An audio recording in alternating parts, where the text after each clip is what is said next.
محمد سيد الكونين والثقلين والفارقين من عرب ومن عجم. وہ صحابہ اپنی جانیں کیسے قربان کیے. ایک جوان ہے، ایک جوان یہودی کا بیٹا ہے، یہودی کا بیٹا ایک بار جلوہ رسول کو دیکھا فدا ہو گیا. باپ مارنے لگا، کہا دوبارہ جانا مت، کبھی جانا مت. نوجوان ہے، نوجوان ہے. باپ نے کہا دوبارہ کبھی جانا نہیں محمد کو دیکھنے کے لیے. لیکن وہ حسرت کہاں سے جائے جو ایک بار جلوہ رسول کو دیکھ لے. جس کا دل بدلنا ہوتا ہے مولا بدل چکا ہوتا ہے. یہودی گھر میں ہے، باپ نے زنجیریں باندھ دی ہاتھ پر پیروں پر، ماں نے بھی سختی کی، دروازے بند رکھے جاتے. اس حال میں اس نوجوان کو بیماری پکڑ لی. گھر سے باپ بھی نہیں بھیجتا، ماں بھی نہیں بھیجتی. بیمار ہو گیا، زنجیریں کھولی. اکلوتا بیٹا تھا یہودی ماں باپ کا، لیکن کٹر دشمن رسول تھے، نہیں جانے دیتے تھے. نوجوان بیمار ہو گیا، بیمار کا علاج بھی کرایا گیا. حکیم آئے، طبیب آئے، لیکن بیماری بڑھتی ہی گئی، بڑھتی گئی. اس لیے کہ یہ وہ بیماری ہے جس کا علاج بھی نہیں ہے. اعلیٰ حضرت رضی اللہ تعالیٰ عنہ نے فرمایا ہے جان ہے عشق مصطفیٰ روز فزوں کرے خدا، جس کو ہو درد کا مزہ نازے دوا اٹھائے کیوں، پھر کے گلی گلی تباہ ٹھوکریں سب کی کھائی کیوں، دل کو جو عقل دے خدا تیری گلی سے جائے کیوں. یہ وہ صحابہ کا درد تھا. اس نوجوان نے جب بیماری شدت پکڑ لی، ماں باپ کو رحم آ گیا، ترس آ گیا. اب وہ وقت بھی آیا، ایک بڑے حکیم نے آ کر کے مشورہ دیا اس کی جان بلب ہے، اس کی جان نکلنے کا وقت ہے، یہ مر جائے گا. اب یہ زندہ رہنے کی اس کے اندر کوئی بھی صورت نظر نہیں آتی. ماں باپ سے کہا جو کھائے کھلا دو، جو پیے پلا دو. حکیم چلا گیا، ماں باپ رونے لگے، جوان بیٹا ہمارے سامنے چلا جائے گا. اس کے پاس آئے، پوچھنے لگے بیٹا اتنا بیمار ہو گیا، معاف کر دے، ہم نے تیرے ساتھ سختیاں کی تھی، لیکن تو خوش ہو جا. تو کیا چاہتا ہے، کیا کھانا چاہتا ہے، کیا پینا چاہتا ہے؟ اس نوجوان نے کہا ایک بار محمد عربی کا چہرہ دیکھنا چاہتا ہوں صلی اللہ تعالی علیہ وسلم. وہ ایمان لایا ہوا نہیں ہے، ایمان لایا ہوا نہیں ہے. اس باپ نے کہا اس کی تو حد ہو گئی. مرنے کے قریب آیا پھر بھی کہتا ہے اس کو دیکھوں گا.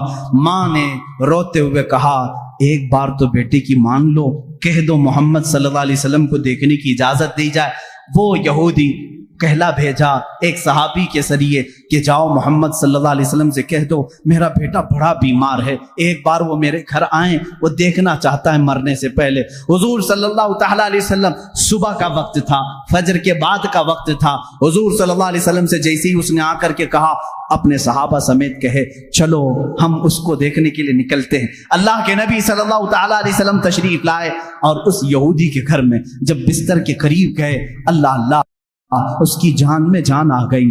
وہ جو بیمار، وہ جو کمزور اپنے جسم کو حرکت نہیں دے سکتا تھا، اللہ کے نبی کو اپنے سرانے کے پاس دیکھ کر کے مسکرا پڑا، چہرے میں جان آ گئی اور حضور کو دیکھتا رہا. میرے آقا صلی اللہ علیہ وسلم نے فرمایا اتنی تاخیر کس بات کی، کیا اب بھی مجھے آخری رسول نہیں تسلیم کرو گے؟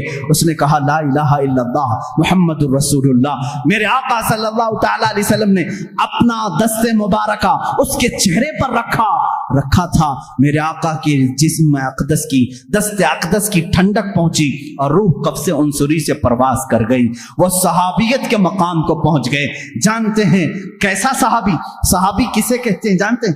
صحابی کسے کہتے ہیں؟ اللہ کے نبی نے فرمایا اگر میرا ایک صحابی جو کے دانے کے برابر بھی خیرات کرے اور میری امت احد پہاڑ کے برابر سونا خیرات کرے تب بھی جو کے دانے کے خیرات کے برابر نہیں ہو سکتی. صحابی کے مقام کو پوری امت نہیں پہنچ سکتی. ارے چلو پیر پیرا میر میرا شیخ عبد القادر جیلانی سے پوچھیں، سرکار غوث اعظم سے پوچھیں، آپ بتائیں صحابی کا مقام بڑا ہے یا غوث کا مقام بڑا ہے؟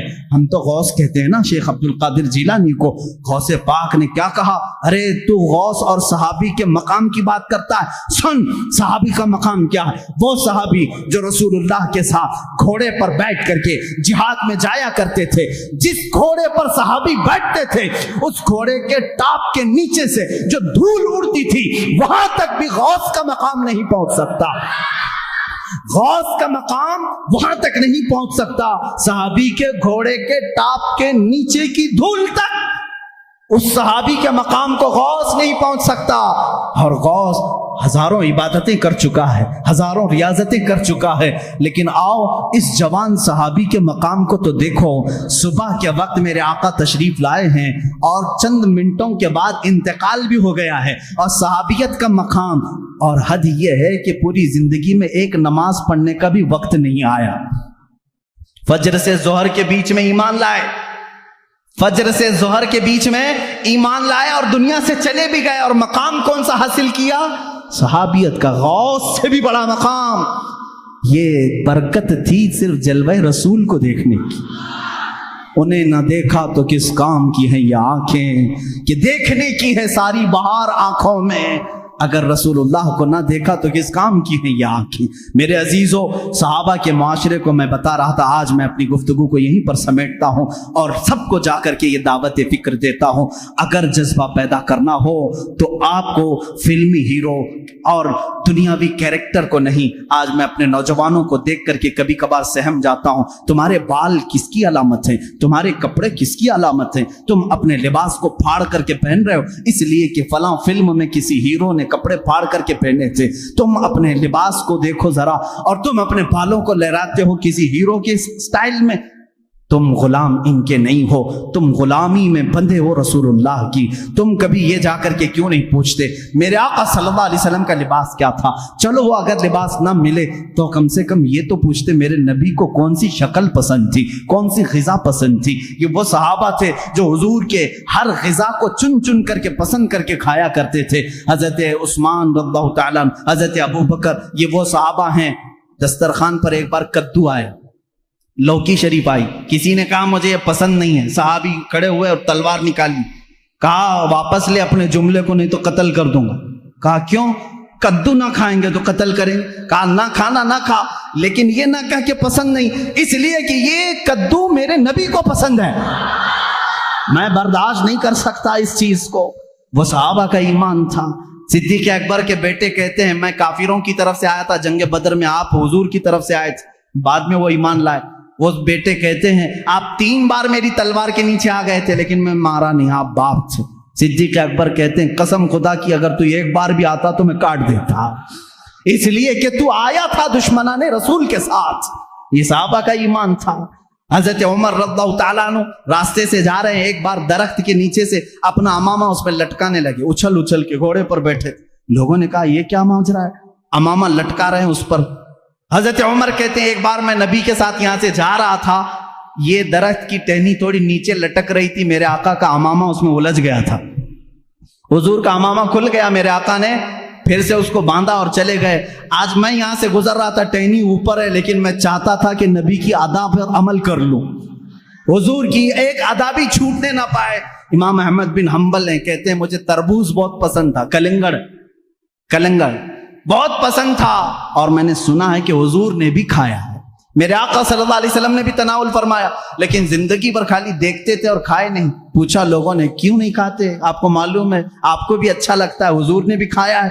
کہتے میں انتے اور یہ شیعوں کو معلوم ہے، وہ جانتے ہیں کہ یہ سنی اہل بیت سے بہت محبت کرتے ہیں، ان کو بلیک میل انہی ناموں سے کیا جائے، تو یہ آتے ہیں ہمارے درمیان الگ الگ پردے اوڑھ کر کے، الگ الگ لباس اوڑھ کر کے آتے ہیں، اور تمہارے اندر وہ بیکٹیریا، وہ جراثیم ڈالنے کی کوشش کرتے ہیں جو ان کے عقیدے ہیں۔ اگر میں وہ عقیدے کھولوں تو یہاں بڑی طویل بحث چلی جائے گی، میرا ٹاپک ہی ہٹ جائے گا، بعد میں بات یہ ہو جائے گی کہ پوری تقریر اسی پر ہونا پڑے گی کہ ان کے عقائد آج جامع ازہر میں ہم نے پڑھا بھی ہے۔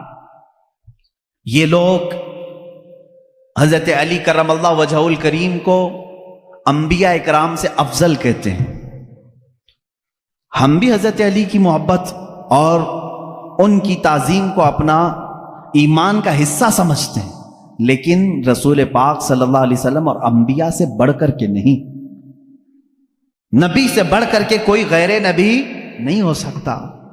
اور یہ مولا علی کرم اللہ وجہہ الکریم کے متعلق بعض شیعہ تو یہاں تک کہتے ہیں، معاذ اللہ، اب بھی موجود ہے انٹرنیٹ پر ایسے ویڈیو کلپس بھی موجود ہیں، کچھ شیعہ یہ تک کہہ جاتے ہیں اللہ فاطمہ زہرا کے گھر کو اپنی داڑھی سے جھاڑو لگاتا ہے، معاذ اللہ رب العالمین، نعوذ باللہ من ذالک۔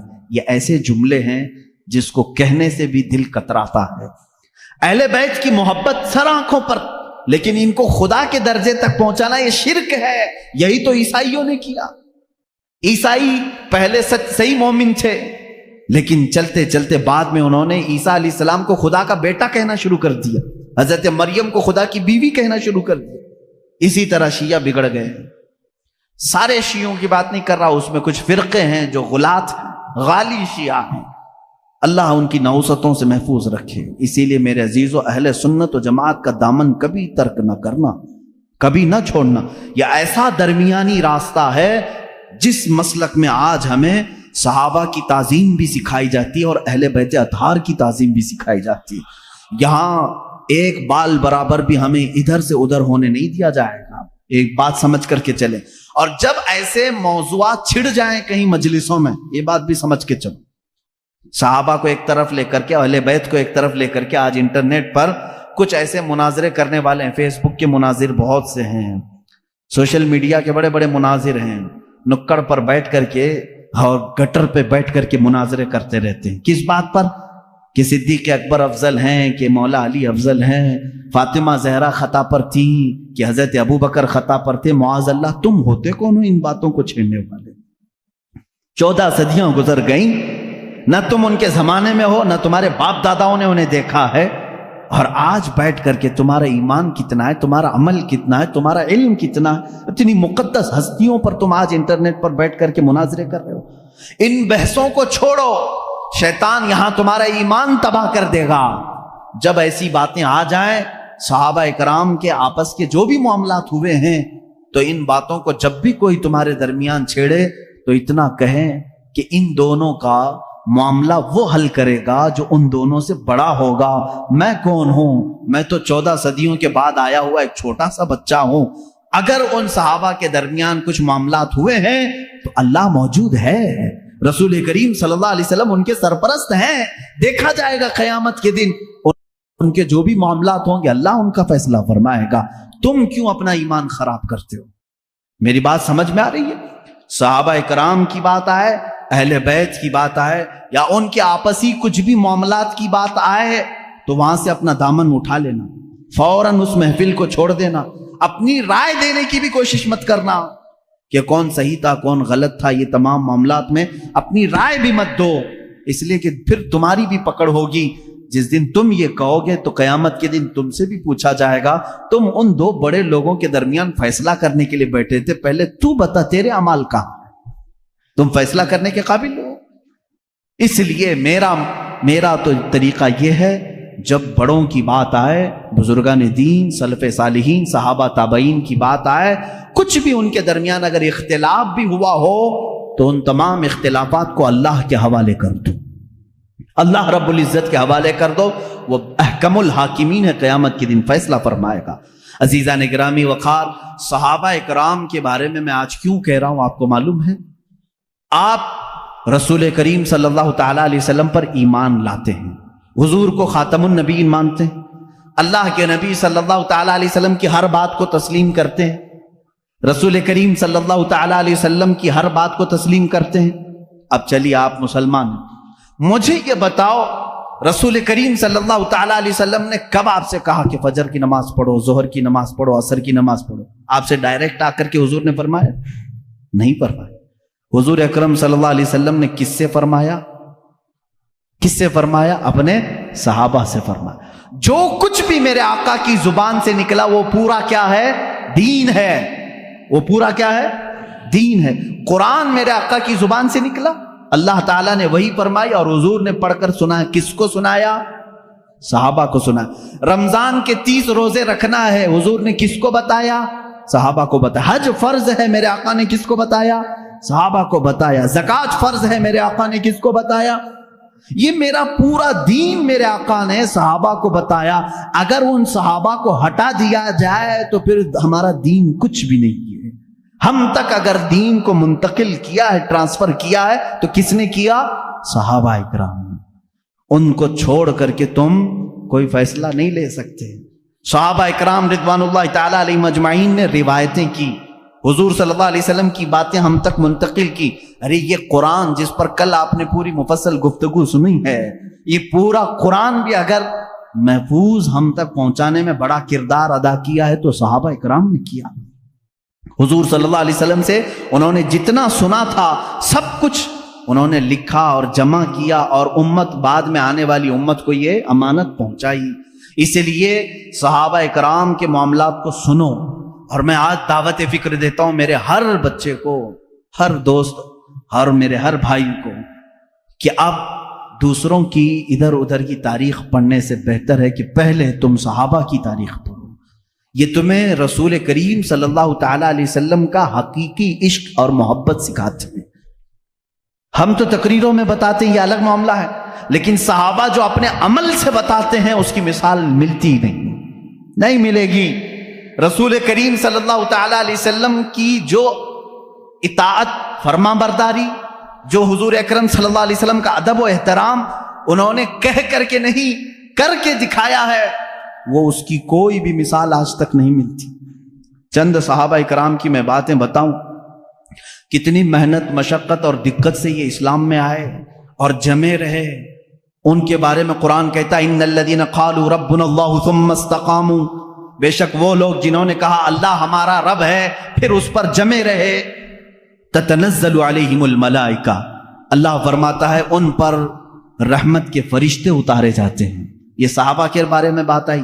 ایک بار جب انہوں نے کہہ دیا اللہ ہمارا رب ہے پھر ہٹتے نہیں تھے، اس سے ہٹتے نہیں تھے. آج کی جو موب لنچنگ ہے ان کے ساتھ بھی ہوئی ہے، بلکہ اس سے بھی زیادہ سخت طریقے سے ہوئی ہے. صحابہ اکرام رضوان اللہ تعالی علیہم اجمعین کو جو اذیتیں دی گئی، جو مشقتیں دی گئیں، میرے عزیزوں کان کھڑے ہو جاتے ہیں سنتے ہوئے.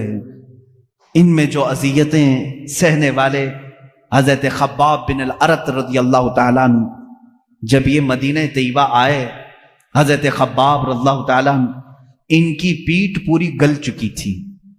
کس وجہ سے؟ ان کی پیٹھ جب یہ اپنا دامن اٹھاتے تھے تو ریڑھ کی ہڈی دکھتی تھی. ان سے صحابہ نے پوچھا تم نے جبہ اٹھایا، یہ ریڑھ کی ہڈی تک کا گوشت کہاں گیا؟ کہتے کہ جب میں ایمان لایا تھا مکہ میں، یہ کفار مکہ مجھے پکڑ کر کے انگار کے کوئلوں پر لٹاتے تھے اور پھر میرے سینے پر پیر رکھ کر کھڑے ہو جاتے تھے. نیچے سے کوئلے میری چربی سے پگھل جاتے تھے تو پھر ان انگاروں کو دھکایا جاتا تھا. حضرت عمر فاروق رضی اللہ تعالیٰ عنہ کی آنکھیں بھیگ گئیں. کہنے لگے اے خباب، تم اور بلال دونوں نے یہ تکلیفیں اٹھائی ہیں. بلال حبشی کے ساتھ بھی یہی ہوتا تھا. حضرت خباب نے کہا بلال حبشی کو تو آزاد کرانے کے لیے ابو بکر صدیق آئے تھے، لیکن مجھے تو آزاد کرانے والا کوئی بھی نہیں تھا. حضرت خباب رضی اللہ تعالیٰ عنہ کو مسلسل 3 سال تک جلایا گیا ہے. 3 سال تک جلایا گیا ہے. پکڑے جاتے تھے، بار بار پکڑتے تھے، ان کو جلاتے تھے. حضرت بلال حبشی رضی اللہ تعالیٰ عنہ کا ایمان تو دیکھیں. ان کا آقا امیہ تھا صرف اس بات پر کہ یہ رسول کریم صلی اللہ علیہ وسلم پر ایمان لائے. اچھا، جو سب سے پہلے 6 لوگ اسلام لائے، سب سے پہلے جو 6 لوگ اسلام لائے ان میں سے ایک نام حضرت بلال حبشی کا ہے. سٹارٹنگ بالکل، جس میں حضرت ابو بکر صدیق رضی اللہ تعالیٰ عنہ، حضرت علی کرم اللہ وجہ الکریم، سیدہ خدیجۃ الکبریٰ رضی اللہ تعالیٰ عنہ، حضرت زید رضی اللہ تعالیٰ عنہ، حضرت بلال حبشی رضی اللہ تعالیٰ عنہ، ان کے نامات سے ہیں. یہ وہ لوگ ہیں جو سب سے پہلے ایمان لانے والوں میں سے. حضرت بلال کو ان کا آقا پکڑتا تھا اور وہ کہتا تھا کیا میں تیرا رب نہیں ہوں؟ حضرت بلال کہتے تھے نا، ربنا اللہ، ہمارا رب تو اللہ ہے، تو رب ہو ہی نہیں سکتا. اس کے غلام تھے وہ، اس وقت غلامی کا دور تھا. آقا جو کہے غلام کو ماننا پڑتا تھا. وہ اپنے 2 بدماش بیٹوں کے ہاتھ میں دے دیتا تھا. حضرت بلال رضی اللہ تعالیٰ عنہ کو ایک بڑے ڈرم میں وہ ڈال کر کے دن بھر اس کا ڈھکنا بند کر کے رکھتے تھے. بڑے سے ڈرم میں ڈال کر کے اس کا ڈھکن بند کر کے رکھتے تھے. شام کو کھولتے تھے بغیر کھانا پانی دیے ہوئے، پھر ان کو مارتے تھے مسلسل. اور ایک دن تو اوباش لڑکوں کے ہاتھ میں ان کے آقا نے پیر میں رسی باندھ کر کے دے دیا. وہ بدماش لڑکے مکہ کی گلیوں میں حضرت بلال کو کھینچتے ہوئے لے جاتے تھے. اور وہ مکہ کی تپتی ہوئی گلیاں جب دھوپ چلچلاتی رہتی تھی، اس میں حضرت بلال کو ننگی پیٹ وہ کھینچتے ہوئے لے جاتے تھے. اور مکہ والے یہ منظر دیکھنے کو جمع ہوتے تھے تو سارے لوگ آتے تھے تو حضرت بلال مسکرا کر کہتے تھے اے مکہ والو اللہ ایک ہے، اللہ ایک ہے۔ یہ اس زمانے میں کہہ رہے تھے جب ہر جگہ بتوں کی پوجا تھی۔ مکہ میں خانہ کعبہ کے اندر بت رکھے گئے تھے، خانہ کعبہ کے اندر بت تھے، ان کے درمیان بلال حبشی اعلان کر رہے تھے اے میرے عزیزو، ان کے ایمان کو ہم میں سے کون پہنچ سکتا ہے؟ آج ہم پر تھوڑی سی آفت بھی نہیں ٹوٹی کہ لوگ اپنا اسلام چھپانا شروع کر دیے، آج لوگ مصلحت کی بات کرنے لگ گئے۔ زمانہ ایسا ہے مولانا، اب تو سوچ سمجھ کے چلنا پڑتا ہے۔ میرے بھائی اب کی بات کر رہے ہو، کیا بلال حبشی کا زمانہ اچھا تھا؟ وہ زمانہ کتنا خطرناک تھا، کیا وہ زمانہ آج ہے تمہارے ساتھ؟ لوگ آج ہم سے کہتے ہیں نہیں اب ویسا نہیں چلے گا، اب تھوڑا سا زمانہ بدل گیا۔ اب زمانہ بدلا نہیں، یہ اللہ کا شکر ادا کرو کہ اب بھی اللہ نے تمہیں سجدوں کی اجازت دی ہے، یہ مہلت رکھی ہے، آزادی ہے آج بھی، پھر بھی تم مصلحت کی بات کرتے ہو۔ نہیں، سب کو راضی کرنے کے لیے اس بلال حبشی کو قیامت کے دن تمہیں منہ دکھانا ہوگا جو سارے بتوں کے بیچ میں کھڑے ہو کر کے کہتے تھے ربنا اللہ، ہمارا رب اللہ ہے، اللہ احد اللہ احد، اللہ ایک ہے، اللہ ایک ہے۔ انہیں مارا جاتا تھا، اتنا مارا گیا حضرت بلال حبشی رضی اللہ تعالیٰ عنہ کو کہ پورے جسم میں اس کے داغ تھے، پورے جسم میں داغ تھے۔ اور ایک صحابی حضرت یاسر رضی اللہ تعالیٰ عنہ، یہ تو یمن سے چلے تھے اپنے گمشدہ بھائی کو ڈھونڈنے کے لیے، یہ آئے مکہ میں بھائی کو ڈھونڈنے کے لیے آئے تھے، ان کا ایک بھائی گم ہو گیا تھا، لیکن جب رسول کریم صلی اللہ علیہ وسلم کو دیکھے تو واپس نہ جانے کی بات کر کے وہیں ٹھہر گئے۔ وہ یمن کے رہنے والے تھے، کہا کہ اب اس زمین کو چھوڑ کر نہیں جاؤں گا، کہ اس لیے کہ اس چہرے کو دیکھنے میں آنکھوں کا ایک سکون ہی الگ ہے۔ وہ اپنے گمشدہ بھائی کو ڈھونڈنے کے لیے آئے تھے۔ حضرت یاسر رضی اللہ تعالیٰ ایمان لائے اور وہیں پر ان کا نکاح ہوا حضرت سمیہ سے۔ حضرت سمیہ ان کے نکاح میں آئی، ان دونوں کے نکاح کے بعد ان کے بیٹے پیدا ہوئے عمار رضی اللہ تعالیٰ عنہ۔ یہ پورا ایک خاندان، ایک فیملی کو بتا رہا ہوں میں، یاسر، سمیہ اور عمار، یہ تینوں ایک گھرانہ ایسا ہے، محبت رسول صلی اللہ علیہ وسلم میں ایک دن بھی ان کو چھوڑا نہیں گیا، ایک دن بھی نہیں چھوڑا گیا۔ یہ مکہ کے ابتدائی حالات میں بتا رہا ہوں آپ کو، جب حضور اکرم صلی اللہ علیہ وسلم کے صحابہ میں صرف 40 صحابہ بھی ابھی نہیں تھے، اور سخت ترین اذیتیں کفار دیتے تھے، جہاں کسی کو پاتے اور خبر ہو جاتی کہ یہ محمد صلی اللہ علیہ وسلم کے دین پر آ گیا ہے، اس کے ساتھ بہت برا سلوک کرتے تھے۔ حضرت سمیہ کو ابو جہل نے ایک بار پکڑا اور گھوڑے کے پیروں سے باندھ دیا۔ کیسے؟ گھوڑے کے سامنے کے دونوں پیروں سے ان کے ہاتھ باندھے، گھوڑے کے دونوں پیچھے کے پیروں سے ان کے پیر باندھے اور گھوڑے کو دوڑایا۔ جب گھوڑا دوڑتا تھا تو ان کی ہڈیاں سرکتی تھیں، ایک ایک ہڈی ٹوٹتی چلی گئی۔ اس وقت پورے مجمع میں لوگ تماشا دیکھنے کے لیے کھڑے رہتے تھے۔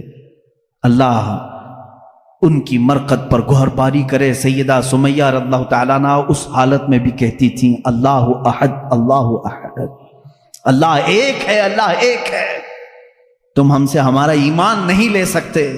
یہاں تک کہ حضرت سمیہ رضی اللہ تعالیٰ عنہ کو گھوڑا دوڑاتے ہوئے لے آیا تو ابو جہل نے اپنے ایک نیزے سے ان کی شرمگاہ پر مارا، جس کی وجہ سے وہ شہادت پا گئیں۔ اسلام میں سب سے پہلی شہیدہ حضرت سیدہ سمیہ رضی اللہ تعالیٰ عنہ، سیدہ سمیہ، جن کو صرف اس بات پر شہید کر دیا گیا کہ وہ ایمان لائی تھی۔ اور جانتے ہیں آپ، حضرت سمیہ رضی اللہ تعالیٰ عنہ گھر گھر جاتی تھیں، عورتوں کو قرآن پڑھاتی بھی تھیں، لیکن انہوں نے یہ کام ترک نہیں کیا آخری وقت تک۔ انہیں مارا گیا، پیٹا گیا، آخر میں شہید بھی کر دیا گیا۔ یہ دکھ برداشت نہیں ہو سکا۔ حضرت یاسر جو ان کے شوہر تھے، وہ اسی دکھ میں تھے کہ میں یمن سے آیا تھا یا نکاح کیا، میری بیوی کو میرے آنکھوں کے سامنے مارا ہے۔ حضرت یاسر رضی اللہ تعالیٰ عنہ حضور صلی اللہ تعالیٰ علیہ وسلم کے پاس آئے، کہنے لگے آقا کیا کریں، غم برداشت نہیں ہوتا۔ اللہ کے نبی صلی اللہ علیہ وسلم نے فرمایا اصبروا فإن موعدکم الجنہ، تھوڑا اور صبر کرو، جنت تمہارے انتظار میں ہے۔ حضرت یاسر رضی اللہ تعالیٰ عنہ کو بھی ان کفار مکہ نے پکڑا اور ان کے ساتھ بھی بہت برا سلوک کیا، وہ بھی شہید ہوئے۔ یہ اسلام کے 2 سب سے پہلے شہید ہیں۔ حضرت عمار جو بیٹے اکیلے بچ گئے تھے، جن کی آنکھوں کے سامنے ماں کو بھی مارا گیا ہو، باپ کو بھی مارا گیا ہو، ان کو کفار مکہ نے بلا کر کے سمجھایا، دیکھ تیری ماں بھی چلی گئی اور وہ بھی بری طرح زخمی تھی، ہڈیاں ٹوٹ گئی تھی، تیرے باپ بھی دنیا سے چلے گئے، تو اکیلا رہ گیا، کیوں محمد کے پیچھے لگا ہے صلی اللہ علیہ وسلم؟ کیوں تو اپنے مکہ والوں کو چڑھاتا ہے؟ چھوڑ دے اس دین کو، اس میں امن ہے، خیر ہے، ہم سارا مال تجھے دیتے ہیں اور تجارت میں تجھے ماہر بناتے ہیں۔ حضرت عمار نے کہا پہلے اگر بولتے تو ہو سکتا ہے کہ سوچا جاتا، میں اگر اپنے باپ اور اپنی ماں کے دین کو چھوڑوں تو غدار بیٹا کہلاؤں گا۔ مجھ سے یہ کیسے ممکن ہے کہ میں نے اپنے آنکھوں کے سامنے دیکھا کہ میرے باپ نے جاتے جاتے مجھے یہ وصیت کی ہے کہ مر جانا تو ایمان پر مرنا، میری ماں نے مجھے یہ سبق دیا ہے، موت آئے تو تجھے عشق رسول میں آئے، مجھ سے تم میرا ایمان نہیں لے سکتے۔ کافروں نے وہی کیا جو حضرت بلال کے ساتھ کرتے، بیچ راستے میں آگ جلائی اور اس پر حضرت عمار کو لٹا دیا، ان کی پیٹھ جلنے لگی، پیروں تک آگ لگی تھی، وہ رونے لگے۔ اسی اثنا میں میرے آقا صلی اللہ علیہ وسلم کا وہاں سے گزر ہو رہا تھا، حضور اکرم صلی اللہ تعالی علیہ وسلم سے دیکھا نہ گیا۔ حضرت عمار نے پکار کر کے کہا یا رسول اللہ صلی اللہ علیہ وسلم، دیکھیں ان صحابہ کی محبت کو، ہم میں سے کوئی پہنچ سکتا ہے ان کی مقام کو؟ کیا کہتے ہیں جانتے ہیں حضرت عمار؟ آگ پر لیٹے ہوئے ہیں، کفار مکہ وہاں پر انہیں ظلم و اذیت دے رہے ہیں، اس وقت رسول پاک صلی اللہ علیہ وسلم کا گزر ہو رہا تھا، صرف اتنا کہا آقا اگر آپ اپنے عمار سے راضی ہیں تو میرے سامنے یہ آگ کچھ بھی نہیں، اگر آپ راضی ہیں تو میرے لیے آگ کی گرمی کچھ بھی نہیں ہے۔ اس مقام پر بھی وہ یہ کہہ رہے ہیں، یہ نہیں کہا جل گیا ہائے ہائے مجھے بچا لیں، کہہ رہے ہیں یا رسول اللہ اگر آپ راضی ہیں مجھ سے تو پھر یہ آگ کی تپش بھی میرے لیے کچھ نہیں ہے۔ اللہ کے نبی صلی اللہ علیہ وسلم نے کیا پڑھا جانتے ہیں؟ اس وقت کہا یا نارو کونی بردن و سلامن علی عمار ابن یاسر۔ یہ آیت تو حضرت ابراہیم علیہ السلام کے لیے قرآن میں آئی ہے۔ میرے آقا صلی اللہ علیہ وسلم نے فرمایا اے آگ ٹھنڈی ہو جا عمار بن یاسر پر۔ حضرت عمار کہتے ہیں پھر ہجرت کرنے تک ہر ہفتے مکہ کے کفار مجھے آگ میں رکھتے، لیکن ہر بار آگ میرے لیے ٹھنڈی ہی ہوتی تھی، مجھے گرمی لگی ہی نہیں کبھی۔ حضرت عمار رضی اللہ تعالیٰ عنہ ان صحابہ میں سے جنہوں نے اسلام کے راستے پر اذیتیں اٹھائی مگر دامن رسول کبھی ترک نہیں کیا۔ سیدنا جنید بغدادی رضی اللہ تعالیٰ عنہ کے خلیفہ مجاز مرید صادق، شجرہ قادریہ میں ان کا نام آتا ہے۔ بحر شبلی شیر حق دنیا کے کتوں سے بچا، ایک کا رکھ عبد واحد بے ریا کے واسطے۔ سیدنا ابو بکر شبلی رضی اللہ تعالیٰ ان کے ذکر کرنے کے متعلق تو کتابوں میں لکھا ہے کہ رات کے وقت جب یہ کھڑے ہوتے، دیکھیں نیند کا بھی تو غلبہ ہوتا ہے نا انسان کو، اب زیادہ دیر اگر میں بٹھاؤں تو جمائی شروع ہو جائے گی، ہاں ہو کھولنا شروع کرے گی، کھانا جب زیادہ ہو جاتا ہے تو نیند کا غلبہ بھی آیا، اور یہ نیند بھی اللہ رب العزت کی یاد سے غافل کرنے والی چیزوں میں سے ہے۔ خشوع و خضوع نہیں رہے گا، اطمینان قلب نہیں رہے گا، یا تو مجبوری میں بیٹھے گا، یا تو تماشا دیکھنے کے لیے بیٹھے گا، یا تو صرف نام گنانے کے لیے بیٹھے رہے گا۔ جو اس کا قلب کا حضور ہے، حاضری، وہ نہیں ہو پائے گی، نیند کا غلبہ آیا۔ حضرت ابو بکر شبلی رحمۃ اللہ تعالی علیہ سلسلہ قادریہ کے مشہور بزرگ ہیں، رات کو عبادت کے لیے کھڑے ہوئے، جھپکی آئی، اونگ آتی ہے نا، صرف ایک اونگ آئی، اللہ اکبر، اس کے بعد آپ اتنا روئے، اٹھے اور جا کر کے کیا کرنے لگے معلوم ہے؟ نمک میں سلائیاں پھیر کر اپنی آنکھوں میں لگایا، نمک کا سرما لگاتے تھے، صبح تک ان کی آنکھوں سے خون بہتا تھا، لوگ دیکھتے، ان کے مریدین کہتے روزانہ پھر آپ نے یہی کرنا شروع کیا، کہا میں ان آنکھوں کو کیوں نہ سزا دوں جو مجھے میرے رب کے حضور حاضر ہونے سے روکتی ہیں، میں ان آنکھوں کو کیوں نہ سزا دوں، یہ غافل کرتی ہیں مجھے میرے رب کے حضور حاضر ہونے سے. یہ سٹرگل ہے. اولیاء کاملین یوں ہی یہ مقامات نہیں حاصل کیے, انہوں نے اپنے آپ کو فنا کر دیا یاد الہی میں. حضرت شاہ مینا رحمت اللہ تعالی علیہ لکھنؤ کے بڑے بزرگ ہیں. شاہ مینا کے نام سنے ہوں گے آپ. یہ لکھنؤ میں آج بھی ان کا مزار مرجع خلائق ہے. ان کی سیرت میں میں نے پڑھا, رات کو یہ عبادت کے لیے کھڑے ہوتے اگر ذکر کے لیے تو یوں نہیں, نرم قالین ہے, اے سی لگی ہوئی ہے, پنکھے چل رہے ہیں, ماربل کی دیواریں ہیں, ہم آرام سے بیٹھ کر کے اللہ کا ذکر کریں, آرام سے بیٹھ کر کے ہم تقریریں سنیں. نہیں, حضرت شاہ مینا رحمت اللہ تعالی علیہ دیوار اتنی اونچی دیوار ہوتی کہ تقریباً 10 فٹ کی دیوار, 10 فٹ کے اوپر دیوار پر کھڑے ہو جاتے تھے. اتنی جگہ ہوتی کہ ان کے 2 قدم رکھے جا سکتے تھے اس دیوار پر, باقی کچھ بھی نہیں, نہ پکڑنے کے لیے کوئی چیز ہوتی, کچھ بھی نہیں. اسی حالت میں کھڑے ہوتے. لوگ کہتے زمین پر پڑے, کہتے ہیں کہیں مجھے زمین پر پڑھتے پڑھتے سستی آ گئی, کاہلی آ گئی, تو میں ڈرتا ہوں کہ میرے رب کی توہین نہ ہو جائے. میں دیوار پر اس لیے کھڑا ہوتا ہوں کہ اگر میرے جسم کو سستی آ بھی گئی تو سزا مل جائے گی, دیوار سے دھڑام سے گروں گا. جسم کو جو سزا ملنی وہ مل جائے گی. دیوار پر ایسے کھڑے ہوتے تھے, ایسے کھڑے ہوتے کہ پکڑنے کے لیے کوئی چیز وہاں پر نہیں ہوتی. ظاہر سی بات ہے بالکل الرٹ آدمی رہے گا اس طرح سے. عزیزان گرامی وقار, ان اولیاء کاملین کی عبادتوں کو ہم نہیں پہنچ سکتے, لیکن یہ واقعات ہم اس لیے سناتے ہیں کہ اس کا ایک عشر عشیر, ایک ذرہ تو ہماری زندگی میں آ سکے. ہم اگر غوثیت کے مقام کو نہیں حاصل کر سکتے تو ان کی عبادات, ان کی ریاضات کا کچھ حصہ تو حاصل کر سکیں, کچھ چیزیں ہماری زندگی میں تو آ جائیں.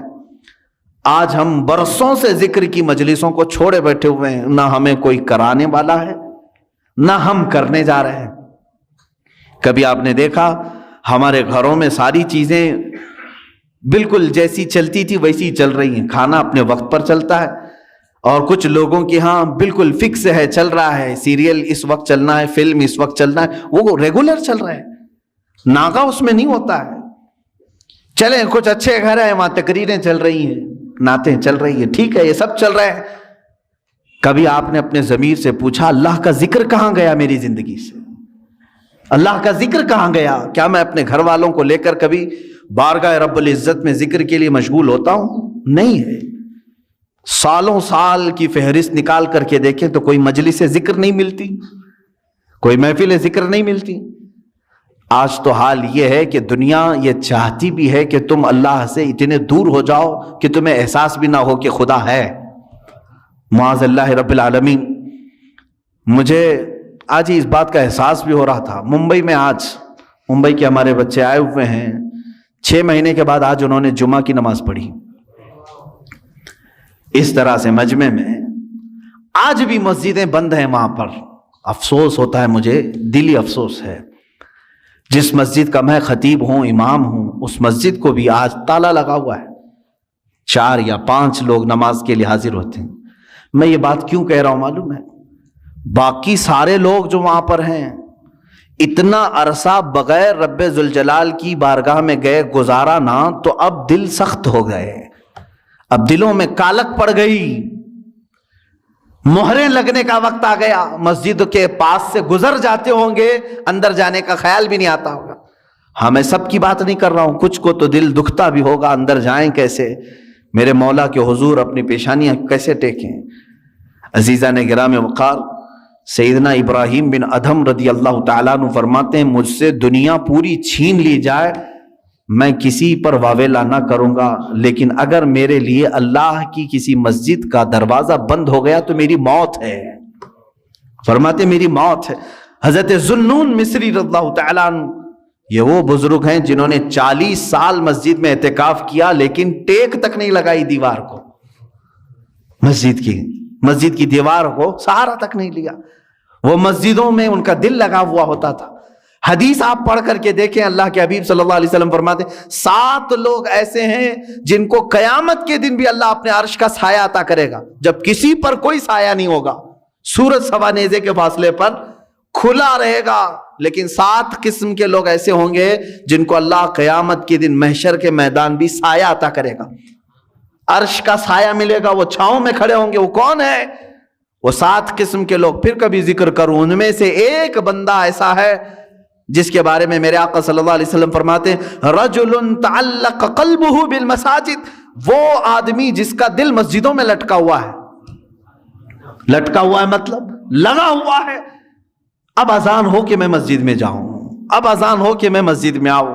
جس کی یہ کیفیت ہے اسے قیامت کے دن عرش کا سایہ عطا کیا جائے گا۔ لیکن افسوس ہے کچھ جگہوں پر یہ لاک ڈاؤن کے بہانے اللہ کے گھر ایسے بند کر دیے گئے، یہ سب ناٹک ہے۔ اب میں بولوں تو پھر دوسرے راستے پر چلا جاؤں گا، اس لیے کہ کبھی کبھار جذبات میں بے قابو ہو جاتا ہوں۔ جو ہمارے ساتھ کھیل کھیلا جا رہا ہے فقط ایک بہانہ، کورونا کورونا کورونا، یہ کیا چیز ہے؟ اس کی کوئی لاجک آج تک سمجھ میں نہیں آ رہی ہے، کوئی اس طرح کی آتھینٹک بات سمجھ میں نہیں آ رہی ہے، اور ساری پبلک بیوقوف بنتی ہے اور وہ بنا رہے ہیں۔ عجیب سی بات ہے، کچھ گدھے پورے ملک کو چلا رہے ہیں اور سب کو قائل بھی کر رہے ہیں اور سب خاموش بھی ہیں بیٹھے ہوئے، پوری مارکیٹ بھری ہوئی ہے کھچا کھچ، کورونا نہیں آتا، بسیں چل رہی ہیں کورونا نہیں آتا، ٹرینیں چل رہی نہیں آتا ہے، مسجد میں 10 لوگ 20 لوگ آئیں تو کورونا کی تکلیف ہے۔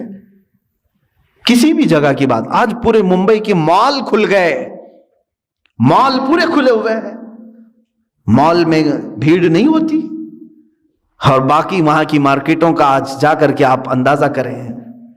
میرے عزیزوں، صرف اور صرف میں، کوئی اور وجہ نہیں، اتنے لمبے عرصے تک آپ کے ہاں بیٹھا رہا ہوں، صرف اور صرف میرے پاس دل میں یہی ایک چیز آتی ہے، میں جاؤں، میرے لیے کافی انتظار ہے وہاں پر۔ ڈیلی شاید کوئی نہ کوئی ہمارے پاک سائٹ وکرولی والے فون کرتے ہی رہتے، کب آ رہے ہیں کب آ رہے ہیں، ان کے ہاں بھی انتظار ہے۔ میں صرف اور صرف یہ ایک بات سوچتا ہوں، اللہ تبارک و تعالیٰ نے یہاں پر ہمارے لیے دروازے کھلے رکھے ہیں، کہیں ان نعمتوں سے میں محروم نہ ہو جاؤں۔ یہ مجھے جمعہ کی نعمت اللہ نے دی ہے، عیدین کی نعمت ملی ہے، ہم عید الفطر سے نمازیں یہاں پڑھ رہے ہیں اور بالکل کھلے عام ہیں، سارے اپنی صفیں لگا کر کے پڑھ رہے ہیں، تو میں کبھی یہی سوچتا ہوں کہ یہ نعمت سے میں محروم نہ ہو جاؤں۔ حالانکہ وہاں کے لوگوں کا بھی حصہ ہے، ان کی محبت سر آنکھوں پر۔ میں یقیناً آج بحیثیت خطیب و امام ممبئی ہی کا تعلق ہے، لیکن صرف یہی ایک بات، مسجدیں بند کر کے لوگوں کے دلوں میں آج ایسی کیفیت آ گئی کہ جمعہ کے جانے کا احساس بھی نہیں رہا۔ چند دنوں کے بعد یہ وہ لوگ، یہی لوگ کہیں گے کئی کام کاج پر ہیں، جمعہ ہو رہی، ارے چھوڑو اب زور پڑھ لیں گے، اتنے دنوں تک تو زور پڑھتے ہی تھے نا۔ جمعہ کی اہمیت دلوں سے ختم کر دی گئی۔ پہلے تو زندگی میں ایک جمعہ چھوٹنے پر ہم سب میں سے، بلکہ ہماری بات تو چھوڑیں، عام بندہ جو کوئی اور نماز نہیں پڑھتا ہوگا لیکن وہ جمعہ چھوڑنے کو بہت بڑا گناہ سمجھتا تھا، جو کبھی نماز کو نہیں آتا، جمعہ کے دن اس کے گھر میں جا کر کے دیکھو، نہا رہا ہے، خوشبو لگا رہا ہے، سرمے لگا رہا ہے، مسجد کے آنے کے اہتمامات کر رہا ہے، دوسری کوئی نماز نہ پڑھتا ہو۔ جمعہ کا اہم رتبہ ہمارے دماغ میں موجود تھا، اس کو ختم کر دیا گیا۔ اسی طرح سے ہمارے دلوں سے یہ تمام چیزیں غائب کرنے کے لیے پوری دنیا ایڑی چوٹی کا زور لگا چکی ہے کہ ایک وقت ایسا نہ آ جائے کہ تمہارے دلوں میں یہ بھی خیال ہونے لگے اللہ ہے بھی کہ نہیں ہے، معاذ اللہ رب العالمین۔ کیونکہ جب بندہ اس سے تعلق نہیں رکھے گا تو شیطان کا غلبہ اس کے اوپر ہو جائے گا، شیطان کا غلبہ اس کے اوپر ہو جائے گا اور وہ دماغ میں یہی چیزیں ڈالے گا، کہاں ہے کوئی خدا، کہاں ہے کوئی معبود جس کی عبادت کرنی ہے، سب تو نارمل ہے، ساری دنیا جی رہی ہے، معاذ اللہ رب العالمین۔ اللہ تعالیٰ اسی نحوستوں سے ہمیں محفوظ رکھے۔ اے رب ذوالجلال، زندگی میں کبھی وہ وقت آنے نہ پائے جس وقت ہم تجھ سے غافل ہو جائیں۔ مولا ہم سب کو ہمیشہ تیرے ذکر میں اور تیری یاد میں مشغول رکھ۔ دعا یہی کرتے رہیں، اور اللہ کا وعدہ ہے فَاذْكُرُونِي أَذْكُرْكُمْ، تم مجھے یاد رکھو میں تمہیں یاد کروں گا۔